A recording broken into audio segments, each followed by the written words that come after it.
Hey guys, in this video I'm going to show you how to set up your isometric drawing, how to complete some simple shapes, and then from there we'll go into some more complex features. But essentially what you're going to need is you're going to need a 30-degree set square, one that looks like this. We don't want the shorter one, which is on a 45 degrees because we're making isometrics, not planimetrics. You'll also need a pencil and probably an eraser as well. So with my 30-degree set square, it works both ways. We can have 30 degrees going towards the right, and then we can rotate it around like so, and then we have 30 degrees going towards the left. That's how we draw an isometric and keep our lines parallel. In order to do that, the first thing that we need to do is set up our page. I've stuck my page down to my table because I like to keep it straight, and that way it doesn't shift whenever I'm using the set square. It also makes it useful if you want to use a T-square that you attach to the side of your desk area.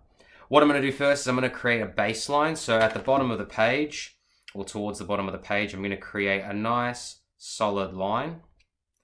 It doesn't need to be incredibly dark. In fact, I recommend that it's quite light, but for the sake of the video, I'll keep it dark. So this is what we call our baseline. We call it a baseline because we're going to use it to slide our set square along towards the right, as well as towards the left, like so. That is something we're going to refer to throughout the whole drawing. So even if that is slightly crooked, it doesn't make too much of a difference as long as you consistently use it with your set square. It'll keep your drawing on a 30-degree angle, even if it's slightly skewed. So what we need to do now is we need to create our 30-degree axis so we can start constructing some 3D objects. I'm going to simply draw a 30-degree line towards the right, like so.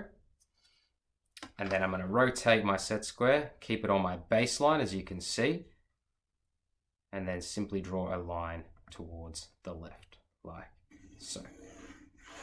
Cool. Again, you don't need to draw too dark. I would recommend drawing light. But now we have two lines going in a 30-degree direction each way, which is exactly what we want. So now we have our axis, we can start constructing some objects. And to begin, I'm just going to show you how to construct some basics. We're going to do a cube. We're then going to do a little triangle or a pyramid. And then we're going to learn how to draw circles or ellipses using the isometric drawing method. So to construct a cube, we want to establish our dimensions.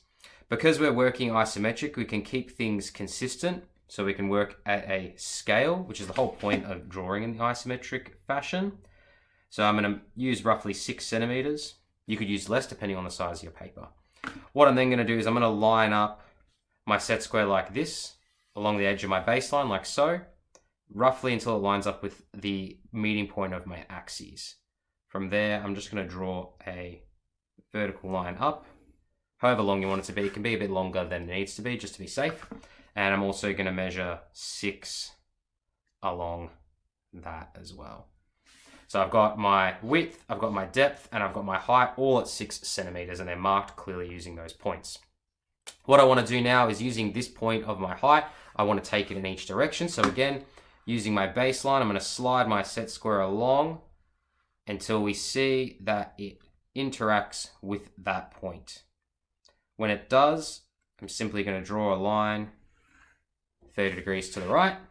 I'm going to rotate my set square, line it up with my baseline like so, and then simply slide it towards the right until it interacts with that point. And draw a line towards the left. Cool. So now from that highest point of 6 centimeters, I've got a 30-degree line going towards the right and one towards the left. That means all I need to do now is with these particular points that measure my width and my depth, I'm going to line up the bottom of my set square like so with my baseline, making sure it interacts with this point, and just draw straight up until it hits that 30-degree line, and do the same on the opposite side. Using the baseline is incredibly important doing these drawings, so I encourage you to constantly use it. This may not be the only baseline you'll use. In fact, you might have multiple in a drawing, which is totally fine. Now that I've got my sides of my cube, I need to construct the top, which is relatively easy. Basically, I need to draw a line extending from each of these points. So using my set square, sliding it along my baseline, when it interacts with this left point here, I'm going to draw a 30-degree line going that way.